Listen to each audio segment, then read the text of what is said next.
So you guys have been asking me for a while to make another video where I kind of explain to you guys what I'm doing. I show you what's going through my head and why when I'm playing. And I really like these videos because they really help you focus on positioning and show you how to position or how the top players position, because I've said it before, positioning, it's everything in this game. It doesn't matter, you got the best aim in the world. If you can't position yourself properly, you're gonna die. And it's really hard to pick up, how to position when watching, just the normal videos, because you can't see my thought process. You can't see what I'm doing and why. And, I might be doing really simple stuff that, doesn't seem like a lot, but it actually really helps and completely changes the tide of a fight. So that's why I wanted to make these videos, and without further ado, we'll just jump straight into it. So to start things off, we are at airbase, and in true Pufferfish 667 fashion, my teammates are on the other side of the map with me nowhere to be seen. And I heard a fight to the right of me, so I head over. You see, I'm being pretty cautious with it because I don't know the full extent. I don't know what happened over here. I do see a guy in front of me, but I'm like, there still might be someone to the right of me in this little room. I check it, no one's there, we're good to go. So I come out pre-aiming and get that initial damage off. Pre-aim is really good to get the initial damage, which can really turn the tides of fight. This Wraith, she's trying to run, but she just gets complete jump padded on, can't hear me in her phase, and she's out. And then this isn't actually her teammates. I thought it was. That's a complete different team, but they pull up. But did you see that head glitch they were on? That is not something you want to mess with. Their position was 10 times better than mine, so I run basically, and there's no real good spot to 1v3 in airbase, so I bust out the rat strats. And I gotta say, I'm sorry to this lifeline if you're watching this video. Sometimes you gotta do what you gotta do. This lifeline just gets completely rat on her. I just drop on her, boom, she's dead. I quickly get out, get the thirst, because I can't hear her teammates around, just so they don't pop a sneaky res, and then I know they're gonna be pissed after that, so I'm just waiting for them to come in. I need to heal a bit, and when I'm healing, I get to the safest spot in the room. Just because, you're super vulnerable when you're healing. In the spot I was in, not only are they probably not going to see me when they come in, but when they do, when I'm crouched, they don't have much to work with. Not a lot of my hitbox is showing.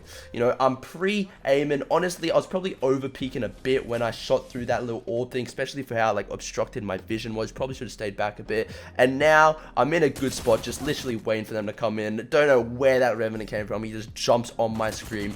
He goes down. And then I'm back in that spot because I'm in a vulnerable position. I'm reloading. You can't do anything to your enemies when you're reloading. And like I said, first of all, that guy, he didn't see me, and then when he did, he didn't have much to work with because I'm huddled up. I'm in a spot where my hitbox isn't fully going to be shown, and I hear some fighting up to the right of me. I'm just loon, doing my thing, prepping and healing up and just observing, waiting. And you might be thinking, why didn't you just jump up that jump pad that you placed before? The fight's over, but that spot where my jump pad is, I'm gonna go straight on into that ramp, similar to where that other person was shooting me on the head glitch, and that is just not a good spot to be in. If I get beamed to one shot, where am I gonna go? I've got nothing to work with, so I jump up to high ground, and poor lifeline loon box. This guy still hasn't had a chance to heal the Corsac, and I heard the other guy killing in the corner, so I just drop down on him, do some little cool 360s. But like I said, you always want to start a fight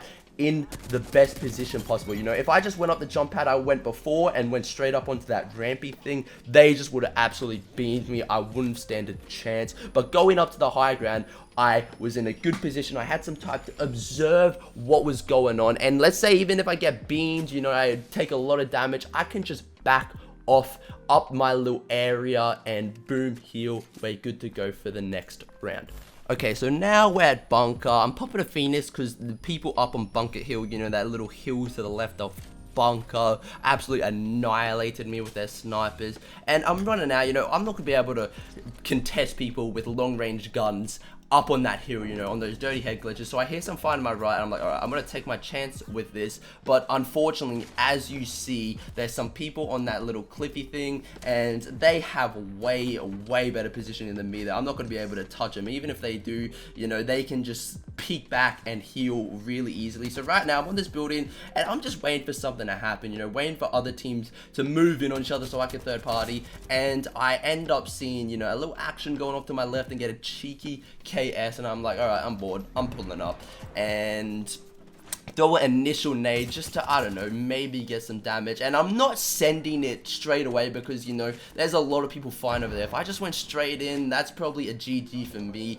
Honestly, when I got shot from that triple take, I should have gone back down because that is a complete different team. It ends up only being a solo Mirage, but still, you always got to assume people are full 3-mans, especially when you're solo.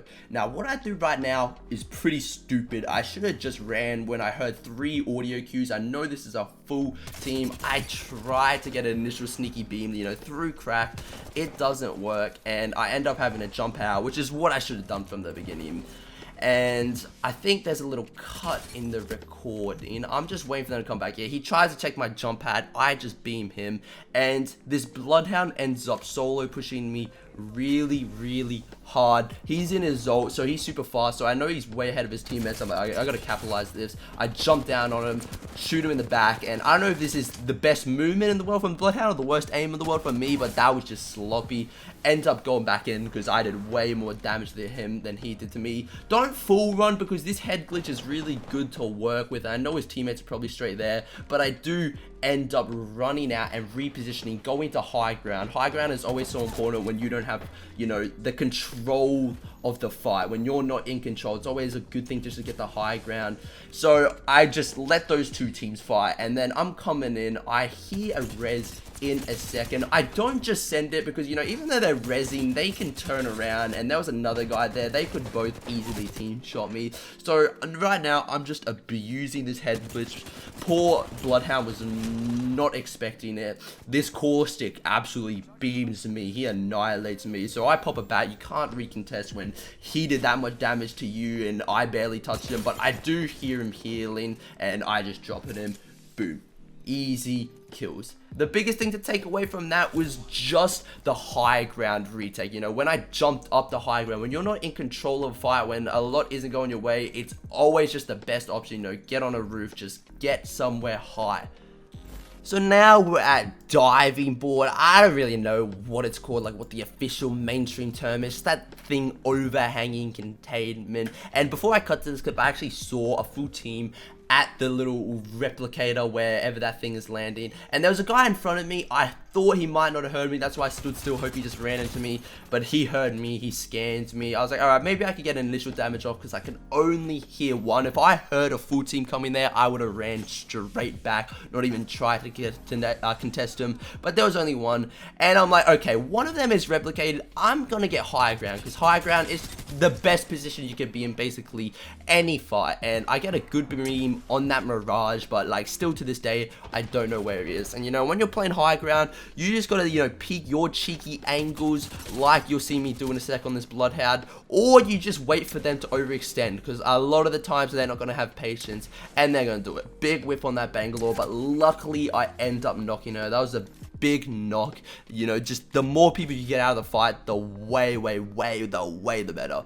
And this Bloodhound, I end up getting a pretty nice beam on him right here, and then now it's a 1v1. I don't know where the other guy is. I'm still playing it a bit safe, honestly. You could probably jump off and chase him. He does, I'm pretty sure, go and get that res on the bang. He's out of the open there. I end up beaming him, and I still think it's only one. I don't realize the bang got res. I didn't think she'd have time, but I just run out in the open, boom, quickly knock him. And the reason I jump out away, even though now I can guarantee there's only one up, is because, you know, when that bang goes down, you either want to get out of it or get in a spot where you're going to be the safest for when it hits you. I know there's no way they're going to get a res, and I just see him right there, quickly beam him, boom, and I'm going to quickly steal their loot before the other team comes down.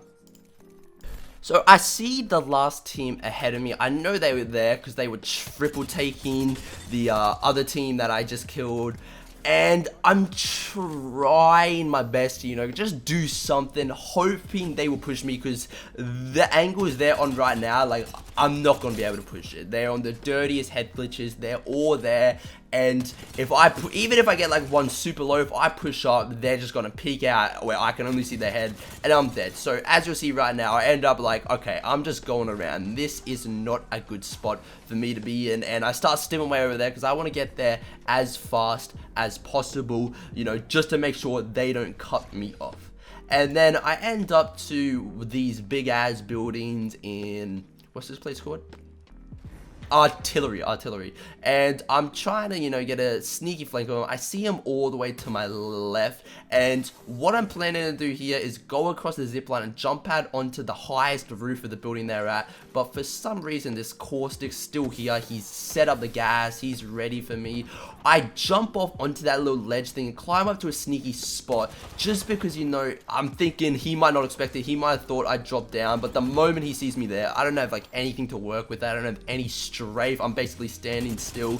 So I jump out away. I get a good beam on him, but unfortunately I can't do much, and I know his teammates probably going to be over there. That's why I don't try and make a move on it. I still continue to back up, and I know this Jibby thought I went inside, so I thought it was a perfect opportunity, climb up and get a surprise on, which I do. I'm trying to be cool and flick onto him here. Just slow it down. Just focus on your aim. Don't try to be me. I'm an idiot.